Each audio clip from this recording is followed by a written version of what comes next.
কবিতা রবীন্দ্রনাথের প্রতি। কবি বুদ্ধদেব বসু। তোমারে স্মরণ করি আজ এই দারুণ দুর্দিনে, হে বন্ধু, হে প্রিয়তম। সভ্যতার শ্মশান শয্যায় সংক্রামিত মহামারী, মানুষের মর্মে ও মজ্জায় প্রাণলক্ষ্মী নির্বাসিতা।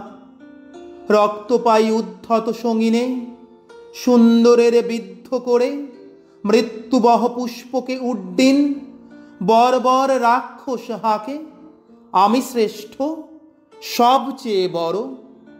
দেশে দেশে সমুদ্রের তীরে তীরে কাঁপে থর থর উন্মত্ত জন্তুর মুখে জীবনের সোনার হরিণ।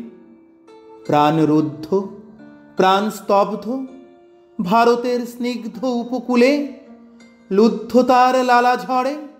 এত দুঃখ, এ দুঃসহ ঘৃণা, এ নরক সহিতে কি পারিতাম হে বন্ধু, যদি না লিপ্ত হতো রক্তে মোর, বিদ্ধ হতো গুরু মর্ম মূলে তোমার অক্ষয় মন্ত্র।